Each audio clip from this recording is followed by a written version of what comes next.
here. So I've had my Model 3 Performance for 6 months now. Wanted to give you a long-term review of it, ownership review, and share my experience. So let's get into it. So I went for the Model 3 Performance with the midnight silver paint and the white premium interior. My car cost me £55,000 after taxes and incentives and things like that. I ended up paying for it all up front. I was looking at financing it, but some of the finance deals weren't that great. So I thought, hey, I'll just pay for it all up front and I won't have to pay a bit more interest. Now, I'm not here to give you financial advice or anything like that. So whatever works for you, works for you. I just personally paid for it in cash. I didn't actually end up going for full self-driving, but I'll go into why I didn't go for full self-driving later on in the video. I'm paying £1,200 for insurance with the car. I think that's pretty reasonable considering I'm 27 years old. For a performance car like that, paying just over £1,000, around £1,000 is what seems to be the average as far as I can tell. So far, I've spent zero on maintenance costs, and that's the great thing about electric cars. There is very little maintenance involved. I haven't measured the costs of charging the car since I've had it, mainly because I haven't been able to. I have solar panels on my house and I have electricity also being fed into my house from the grid, and I'm not sure how much of that is being used by the car, how much of that is powering the house, powering the car, all these different things. So I just haven't been able to measure it. But I know that it is significantly cheaper, especially when you compare it to a normal petrol engine car with the same performance. When it comes to the exterior styling, I think the exterior styling is okay. It's not mind-blowing, but it's not super boring either. And you know what? That's exactly how I want it to be. I want it to be pretty normal looking. The performance model that I've gone for comes with some great upgrades, including the bigger satin grey wheels, the bigger brakes with the red brake calipers, the carbon fibre spoiler on the back, nicer aluminium pedals, and lowered suspension. These options I think make it look so much sportier, and in my opinion it looks a lot better compared to the other versions of the Model 3 available. I've also made some design changes myself, which include wrapping it satin dark grey, getting rid of all the chrome, and tinting the rear windows. I didn't tint the front windows mainly because in the UK it's not completely legal, and I just didn't want the hassle of being pulled over by the police and for them just to check the windows, see the tint and all this sort of stuff. And I value my visibility. I want to be able to see out the front windscreen and see out the side windows without having any sort of impairment at all. I really do love the wrap as a whole. I think it just makes it look so much stealthier, and it's exactly the kind of look I was trying to go for. It also protects the paint underneath, and Tesla aren't known for their paint quality. So knowing that the paint of the car is protected with the wrap definitely gives me a bit of comfort. Thanks to Rock Studio and Dub Customs for wrapping the car. For a wrap like this, you'll be looking anywhere between £2,000 to £4,000, but the cost of a wrap can vary so much depending on the car, the colour of the wrap, and the material of the wrap. Many of you will have probably already heard that Tesla aren't known for great panel alignment when it comes to their cars. When I received my car, my left rear door was misaligned a little bit. It was sort of sitting out away from the rest of the body of the car a little bit. But Tesla remedied that very quickly. They fixed it very quickly without any issues. And other than that, my car has been absolutely faultless. Something I'm not a fan of though when it comes to the exterior design is the door handles.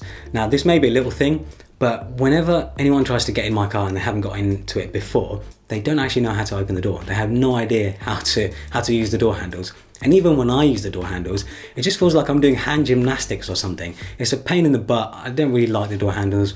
I wish they could be improved to be a bit more ergonomic and easier to use. The interior of the car is definitely one of my favourite parts of the car.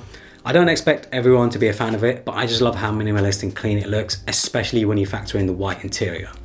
The big glass roof and the big windscreen also help a lot with letting light in. It makes it feel airy and open. It's wonderful. I feel like it's a very nice place to sit. The large centre screen holds all of the necessary information you would expect, such as speed, gear, navigation, and all the other controls for the car.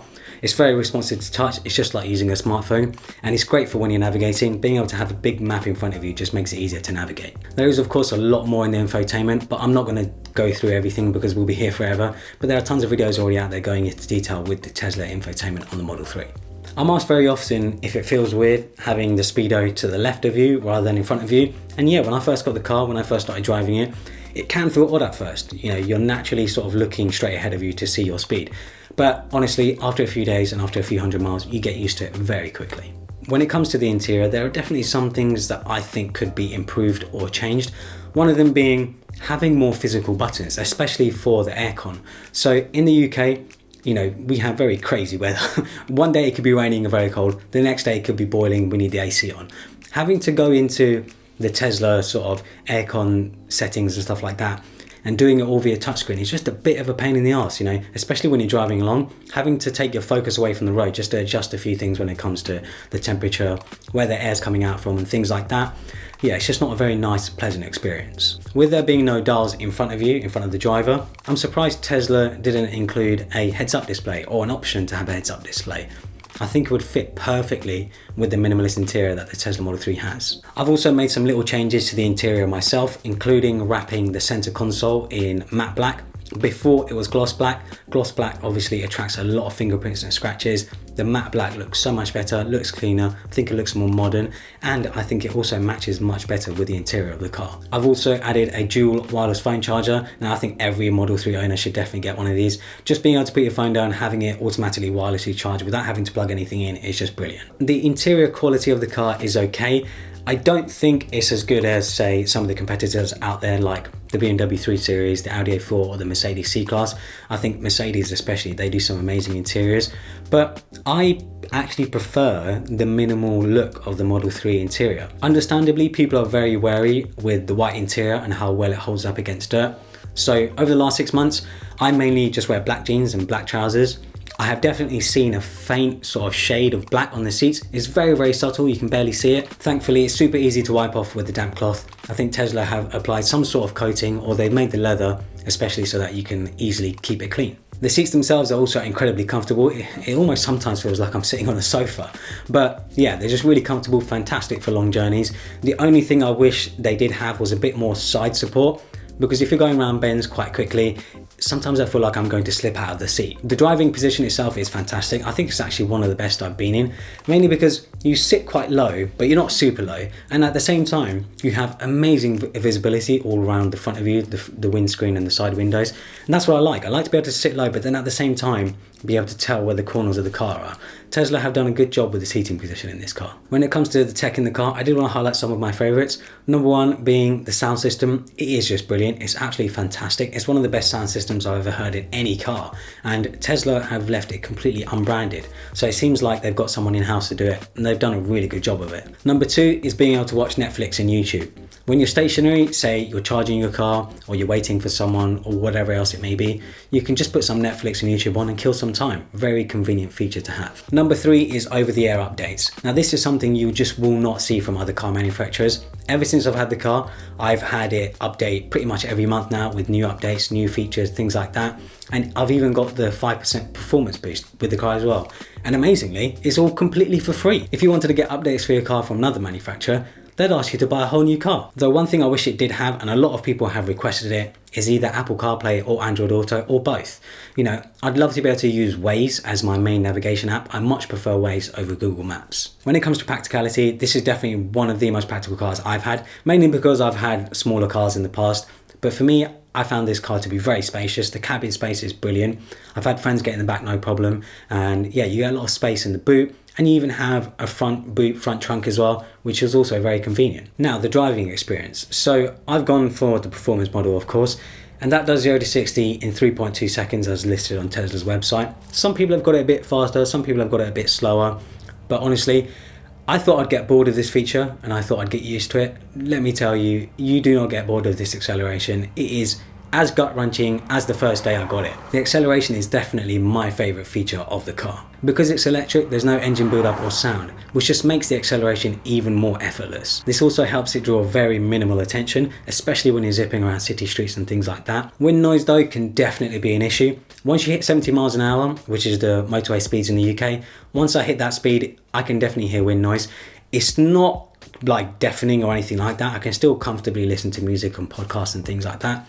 But I know Tesla can do better here because I've driven the Model S. I've had the Model S for 2 weeks and I've done a few hundred miles in it. I think I did maybe 1,000 miles in it.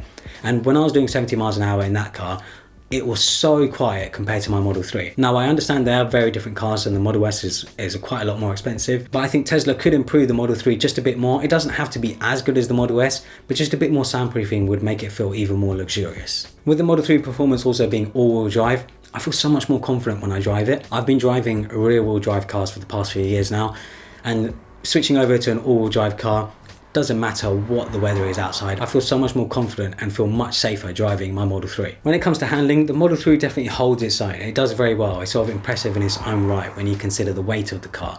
It's not going to be as good as, say, a BMW M4 or anything like that, but honestly, from everyday driving and from when I've used it and stuff, it's more than capable, and it's very fun to just chuck it into a corner at speed. With the recent track update, which is also completely for free, you get to customize lots of different options when you go on the track. I've yet to actually properly try it out, but I would love to test it out and go out on the track. All of that performance and all that handling also means that the suspension isn't the softest, but I have found it's definitely softer compared to some of the other performance cars like a BMW M3 or a Mercedes C63 or something like that.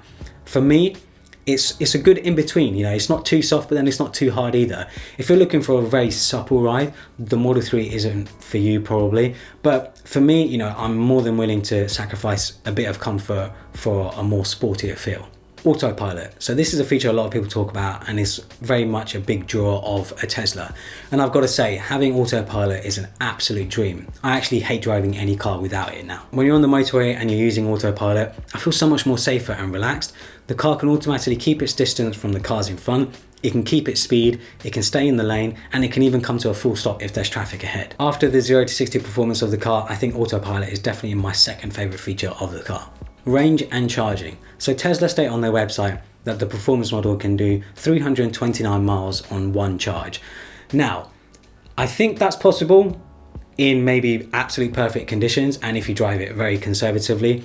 But let's be honest, if you're buying a performance model, you're not going to be driving it conservatively anyway. For me though, the range hasn't been an issue. I do mainly short journeys anyway, you know, city miles, going to the shops, going to see friends, going to the gym, things like that. I don't really do that many long range journeys. So for me, range anxiety hasn't been an issue, but I know for a lot of people, it definitely can be an issue. The way I see it is if you're going to be doing long journeys, you're most likely going to be stopping anyway, say after 150 miles, 200 miles, something like that. You can easily do 150 miles, 200 miles on a charge on the Model 3. And when you do take a break, you're most likely going to be stopping at a supercharger anyway. And most superchargers usually have facilities around them. So, you know, you can go to the toilet, go get something to eat, and then once you're ready to go, you should have enough charge to go off to your next destination. There is one thing to keep in mind though, and that the weather greatly affects the range of your car. And this is something that Tesla don't mention on the website. They didn't mention to me when I bought the car, and they didn't mention it to me when I took delivery of the car as well. So in the winter months when I was driving my Model 3, I was getting nearly half the range, half the expected range. Again, it wasn't too much of an issue for me because I do very short journeys anyway, but it's just something you should really keep in mind. And the reason it doesn't do well in the winter is because the batteries just aren't warmed up enough. And one of the best ways to warm up the battery is to actually turn on climate control and get the car charging just before you go off for your journey, before you set off for a drive. So I found some people, what they do is they set their car to charge a couple of hours just before they leave for work, so that the battery is all warmed up, so that the car is all warmed up, and they get much better range out of the car. But again, just something to keep in mind if you're considering a Model 3 or any electric car for that matter. Now on to why I didn't go for full self-driving. So the car already comes with autopilot. Full self-driving basically just adds on top of autopilot. And what you can do is you can set a destination in your navigation system on the Tesla, and the car will try to drive to that destination all by itself, taking the turns, coming to stop signs, all that sort of stuff. But in the UK, that just doesn't work, mainly because our roads vary so much. And we have things called roundabouts. I know in America, roundabouts aren't common at all, but in the UK, we have roundabouts everywhere. And every roundabout is different. There is no roundabout that is the same. So a Tesla just doesn't know how to handle it. So it is very much a feature that you can't use at all in the UK. Full self-driving also includes other features such as auto park, summon, and stopping at stop signs. In the UK, we don't even have stop signs, so that feature again is just useless. And auto park, from what I've seen online and from other people's experiences, it just doesn't seem worth it because you can just park quicker yourself. And summon again, it just doesn't seem worth spending £5,800 for auto park and summon. You know, that's a lot of money to lay down for just a few features that you might use now and again. Touch wood, I've had no issues with my Tesla since I've taken delivery other than the misaligned door, but Tesla do make it really easy to book a service appointment if you do have any issues. And you can do all of that through the app. You can go into the app, select a type of service, attach any images if necessary, put a description, select a date and a time, and you're ready to go. No having to call anyone, no having to email anyone or anything like that. It's all done very conveniently through the app. One of the draws of buying an electric car is how cost efficient and how cheap they are to run in the long run. So if you live in the UK like I do, you already get an incentive to buy the car. You get money off the car when you purchase the car. If you get the car through a company or you have your own company or whatever else it may be, that's also very tax efficient. Currently right now, the tax for getting a Model 3 is 0%, which is just brilliant. You know, you can save a lot of money there by going for an electric car like a Model 3 over a normal diesel or petrol car. If you regularly drive into London, you won't pay any congestion charge. The congestion charge is now going up to £15 per day. And that can really add up if you're doing multiple trips into London every week or every month or whatever else it may be. With the Model 3 or with any other electric car, it's currently completely free. One of the great things about having an electric car is that there are very minimal maintenance costs. With an engine, you always have to take care of it, you always have to maintain it. Tesla actually have a support page basically going through all the maintenance costs and everything that's involved in maintaining your car, and it's very minimal, and some of them they actually recommend doing yourself, like the air filter and things like that. Brake fluid and stuff, of course you should get a professional to do it, but honestly in the long run you're going to save a lot of money in maintenance costs compared to a normal petrol or diesel car. And obviously the biggest money saver is fuel. Charging your car instead of filling up with fuel is going to be so much cheaper, especially if you use renewable energy like I do. I have solar panels on my house and I know that I'm either paying absolutely nothing or I'm paying very minimal cost just to charge my car. One of the great benefits of buying a Tesla, which I don't think sort of comes up enough, is that you get an 8-year warranty when it comes to the battery and the motor in the car, or you have to hit 120,000 miles, whichever one comes first. I think that's an amazing benefit to have. There aren't many other manufacturers offering warranties like that out there. One thing to keep in mind though is that the tyres on the Model 3 Performance aren't cheap. They're the Michelin Pilot Sport 4S tyres. They're around £200 to £300 per tyre, but I always think it's a good idea to never skimp out on tyres. You should never ever skimp out on tyres. You know, they keep you safe, they keep others safe, and I've heard from a lot of people that these are some of the best tyres you can get. Now, if you're looking to be super cost efficient, a Tesla probably isn't a good idea at all anyway, because it's not technically a cheap car. You're going to save more money by going for a cheaper used car or just a cheaper newer car. I don't know how much a Model 3 is going to lose in depreciation, but I bet it will lose a lot more compared to a cheap used car or just a cheaper newer car. So 6 months later, I'm still very happy with my purchase and I don't regret it at all. My overall experience has been fantastic and I really do love my Tesla. Tesla right now I think are just a bit too far ahead when it comes to sort of electric cars and things like that, and I think they will be for years to come, but I'm not brand loyal.